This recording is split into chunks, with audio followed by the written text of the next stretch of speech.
कि एक आदमी जिसके पीछे 45,000 लोगों का समर्थन हासिल है, 45,000 वोट लेता है, उसको पुलिस वाले जिस तरह से सड़क के ऊपर लेकर जाते हैं, एक रैली निकालकर, एक जुलूस निकालकर है तो उसको लेकर जाते हैं। उनकी मंशा यही है कि उसको किसी तरह से कमजोर करना और पार्टी को जलील करना, पार्टी को नीचा दिखाने के लिए।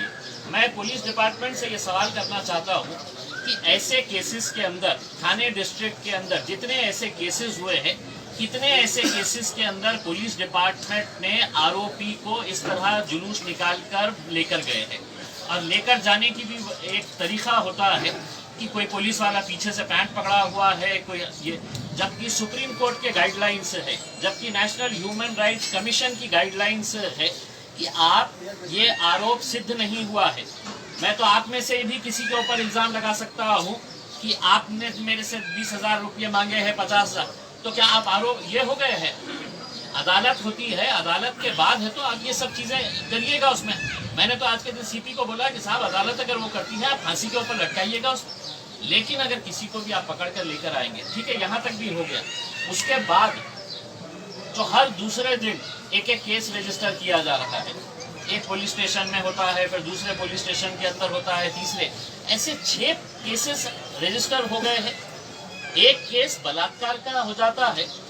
अब बलात्कार का केस हो रहा है, 2017 का कोई मामला है, कोई लड़की आकर खड़े हो जाती है और कहती है कि नहीं, इन्होंने मेरे साथ घर के अंदर, इस घर के अंदर का अगर आप ये बताते हैं तो मुझे बताइएगा कि मैंने इनके घर वालों की जानकारी हासिल की है। पूरा जॉइंट फैमिली रहती है, 30 लोग एक मकान के अंदर रहते हैं, और वहां पर एक लड़की 3 साल के बाद आकर कहती है कि मेरे ऊपर इन्होंने बलात्कार किए हैं करके, और पुलिस है तो बिल्कुल रजिस्टर कर देती है। अब उसके बाद जो केसेस रजिस्टर होते हैं तो कहते हैं कि इन्होंने 50,000 मांगे थे मेरे से 2016 में, इन्होंने 1 लाख रुपया मेरे से मांगे थे 2017 के अंदर, फिर 50,000 रुपये 2018 के अंदर। तो मेरा एक सवाल पुलिस डिपार्टमेंट से ये है कि पुलिस इतनी निकम्मी क्यों थी? पब्लिक का विश्वास पुलिस के अंदर क्यों नहीं था कि अगर कोई पैसा मांग रहा है, कोई पैसा ले रहा है, तो पुलिस क्यों खामोश थी और जनता पुलिस डिपार्टमेंट के पास क्यों नहीं जा रही थी शिकायत लेकर? ये सबसे अहम सवाल हम पुलिस से पूछना चाहते हैं कि अचानक आप भी बैठे थे 2019 को, जब खालिद गुड्डू साहब एनसीपी छोड़कर आए हैं, 15 साल से वो एनसीपी के अंदर थे, तब है तो पूरे बहुत दूध के धुले हुए थे। एमआईएम के अंदर आने के बाद ही ये सारे केसेस आप पुराने जो है वो अपने जितने भी उनके कार्यकाल के अंदर हुए हैं, वो केसेस आज आप हमारे नाम के ऊपर बिल फाड़ रहे हैं कि एमआईएम का ये है। मुझे बताइए, इतने सारे कंप्लेंट्स, पुलिस डिपार्टमेंट कहती है कि साहब इतने कंप्लेंट्स हैं उनके खिलाफ, इतने लोग आ रहे हैं। मैं बोला साहब बहुत अच्छी बात है, उसमें आपका डिपार्टमेंट के पास पहले क्यों नहीं आ रहे थे? क्या वजह थी? आपके कमिश्नर के पास नहीं जा रहे थे, क्राइम ब्रांच पे नहीं जा रहे थे, इकोनॉमिक ऑफेंसेस विंग के पास नहीं जा रहे थे, कोई कंप्लेंट्स नहीं कर रहे थे। अब पुलिस कहती है कि नहीं साहब 23 इनके ऊपर मामले हैं करके। 23 मामले एक पॉलिटिकल लीडर के लिए कोई बहुत बड़ी बात नहीं होती है। मैं जब 2014 के अंदर राजनीति के अंदर आया तो मामूली किसी को थप्पड़ मारने का भी गुना मेरे ऊपर नहीं था, एक सादी एनसी मेरे ऊपर नहीं थी। आज मेरे ऊपर भी 10 गुना है, और उसमें एक गुना जो है वो मेरे ऊपर डकैती का गुना है। डकैती का गुना कैसा है? तो मैंने एक शराब की दुकान बंद करवाया था, शराब की दुकान वाले ने है तो पुलिस के अंदर शिकायत दर्ज करवाई कि मेरे गले में से 235 रुपये गायब हो गए हैं, तो डकैती का केस तो हमने तो पुलिस वालों को कहा था कि आप करिए, ऐसे ऐसे केसेस करिए, हम अदालत पे लड़ेंगे करके। अगर आप ये समझ रहे हैं कि आप दबाएंगे, आप किसी तरह से जितने भी हमारे मजलिस के फॉलोअर्स हैं उनको आप कमज़ोर करने की कोशिश करेंगे, तो हम लड़ाई लड़ने के लिए तैयार हैं। हम सिर्फ पुलिस डिपार्टमेंट से ये सवाल करना चाह रहे हैं, 2016 के अंदर अगर किसी ने पैसा मांगा था तो उसने शिकायत लेकर आया क्यों नहीं था? पुलिस इतनी निकम्मी क्यों थी? पुलिस उस वक्त अगर कार्रवाई करती थी तो हमको भी समझ में आता था। ये अचानक आने के बाद आपको 50,000 रुपये के लिए मेरे हिसाब से कम 200 पुलिस वाले आ गए थे, पूरा छावनी की तरह से आपने ये कर डाले थे। कितने आरोपियों को पुलिस डिपार्टमेंट ने इस तरह से जुलूस निकालकर है तो कोर्ट लेकर गए या पुलिस स्टेशन लेकर गए, जहां पर भी पुलिस ने इसका जवाब देना, और अगर नहीं देती है हम लिखित रूप के अंदर पुलिस डिपार्टमेंट के, थाने पुलिस डिपार्टमेंट की शिकायत नेशनल ह्यूमन राइट्स कमीशन के अंदर करेंगे, हम विधानसभा के अंदर करेंगे, और जो जो भी प्लेटफॉर्म है जहां जहां पर भी जो प्लेटफॉर्म नजर आएगा हम उसके अंदर शिकायत करेंगे। हम कहीं पर भी किसी गलत काम का हम समर्थन नहीं कर रहे हैं। अगर आपने आरोप लगाया है आप उसको सिद्ध करिए, हम आपको सर आंखों के ऊपर उस फैसले का, अदालत का जो भी फैसला आता है हम उसको कबूल करेंगे। लेकिन अचानक आप 15 दिनों के अंदर आप इस तरह के केसेस लेकर आ रहे हैं, उस हिसाब से अगर देखा जाए, अगर पुलिस ने तय कर लिया है कि ये खासदार है आके हमारे ऊपर अब इसने है तो हमसे सवाल कर रहा है, तो 8 दिन के अंदर तो मेरे ऊपर भी 10 केसेस बना सकते हैं कि इम्तियाज जलील ने है तो इनसे 50,000 मांगा था, इनसे 10,000 मांगा था। एक लड़की को खड़े कर दिया जा सकता है कि साहब इनने मिली थी 2014 के अंदर, इनके ऊपर बलात्कार का केस है। ये सवाल यही पैदा हो रहा है कि पुलिस के ऊपर जनता का विश्वास क्यों नहीं था थाने की।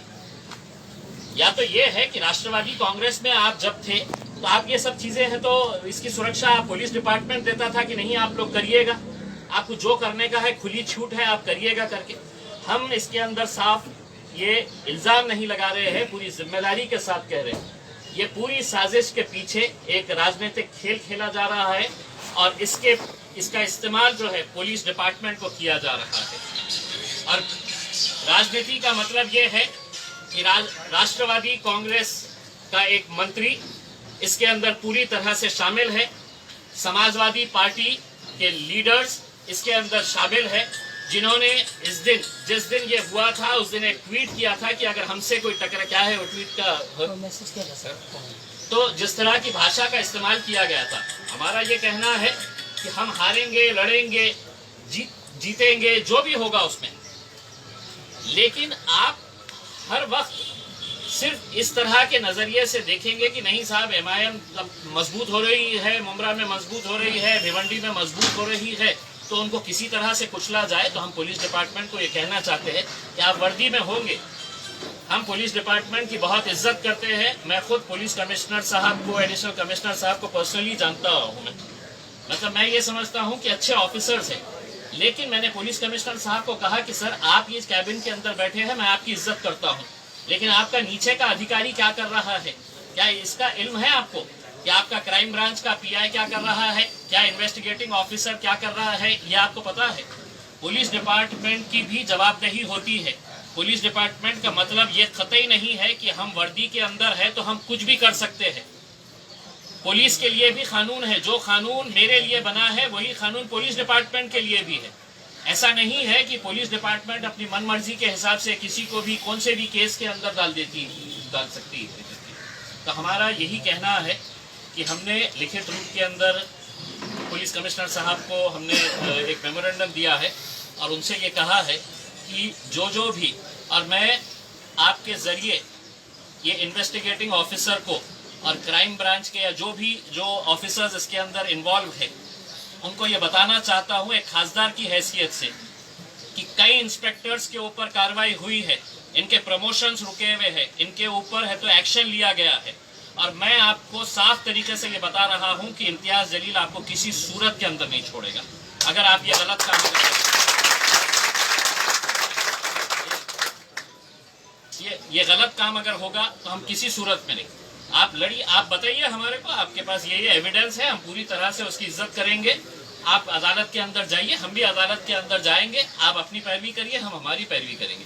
लेकिन इस तरह का ये हरकतें जो हो रही है यहाँ पे, ये साफ तरीके से हमारा एक फाइनल एनालिसिस यही है कि किसी राजनीतिक पार्टी के दबाव में आकर यहाँ का पुलिस डिपार्टमेंट काम कर रहा है और पुलिस डिपार्टमेंट को भी इसकी जवाबदेही देनी पड़ेगी। हम भी नेशनल ह्यूमन राइट्स कमीशन को ये बताएंगे कि ऐसे कौन से कानून के अंदर लिखा है कि किसी आरोपी को जिसका आरोप अभी सिद्ध नहीं हुआ है उसको आप रोड के ऊपर इस तरह से लेकर जाते हैं। इसके लिए हमने हमारी एक वकीलों की टीम हमने तैयार की है, जिसके अंदर हमारे डावरे साहब भी है जो यहाँ के लोकल वकील लोग हैं, हमारे खिजर पटेल साहब औरंगाबाद से आए हैं खास ये स्टडी करने के लिए, पूरे केसेस को देखने के लिए, और हम आगे की कार्रवाई यकीनन हम पूरी करेंगे।